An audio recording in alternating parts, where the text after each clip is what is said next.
BJP के minister हैं, वो ये कहती हैं कि बीजेपी के मिनिस्टर जो हैं, जितने पैसे वो कमाते हैं उनसे ज्यादा मैं कमाती हूँ।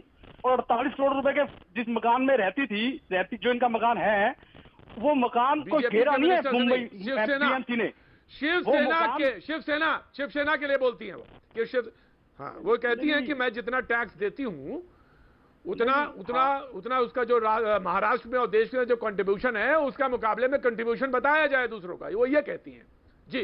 नहीं, उन्होंने ये कहा था, संजय गुप्ता जी ने कहा कि आपको बीजेपी की टिकट ऑफर कर रही है, तो उन्होंने कहा कि मेरे को टिकट नहीं चाहिए बीजेपी की, मेरे को कोई टिकट नहीं चाहिए, बीजेपी के मंत्री जितना कमाते हैं मैं उनसे ज्यादा कमाती हूँ, ये उन्होंने अपने ट्वीट में कहा है।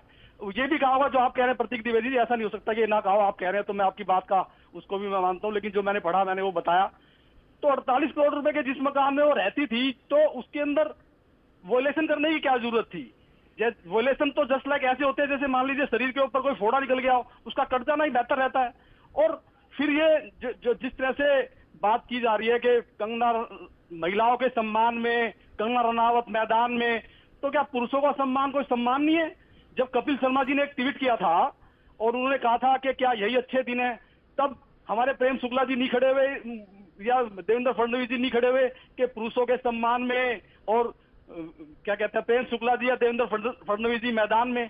तो ये मापदंड पुरुषों को और महिलाओं को सेम उससे ही जोड़ना चाहिए। ऐसा नहीं होना चाहिए कि महिलाओं की आड़ में उनके पीछे खड़े होकर के आप अपनी राजनीति को चमकाने लग जाए और सरकार को नीचा दिखाने के लिए काम करने लग जाए। तो ठीक है, कंगना रनावत जी ने अभी जो ट्वीट किया, तो सिर्फ बातों में ही नहीं करना चाहिए। रानी झांसी का रोल उन्होंने किया है, मैंने वो फिल्म भी देखी है, मैंने उनके किरदार को देखा, उन्होंने बहुत बखूबी तरीके से निभाया। मगर जो काम उन्होंने किए, देश को पीओके से जो उन्होंने कंपैरिजन किया, तो रानी, और फिर उसके बाद फिल्म इंडस्ट्री के लिए जो उन्होंने कहा, और आज जिस तरह से फिल्म इंडस्ट्री पे वो 20 साल से रहने के बाद आज उनको ये दिखता है कि फिल्म इंडस्ट्री के अंदर ये है वो है, सुशांत सिंह राजपूत की मौत का इंतजार करती रही हो। उन्होंने पहले क्यों नहीं फिल्म इंडस्ट्री के अंदर किसी भी तरह के इस तरह की बातों को उठाया? कभी वो कहती हैं कि 2 मिनट के रोल के लिए लड़कियों को सोना पड़ता है, इस तरह की बातें आज वो कह रही हैं, और पता नहीं क्या क्या कह रही है, क्या क्या नहीं कह रही है। मतलब एक पूरी बॉलीवुड इंडस्ट्री को कटघरे में खड़ा करके रख दिया।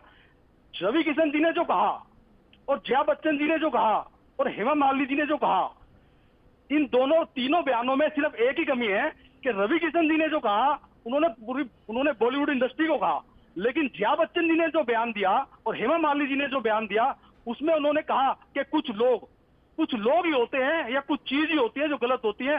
सारा देश गलत नहीं होता, सारा शहर गलत नहीं होता, सारा मोहल्ला गलत नहीं होता। मैंने आपकी बात मैं बिल्कुल, बहुत प्रेम जी बहुत छोटा सा जवाब देना चाहता हूं।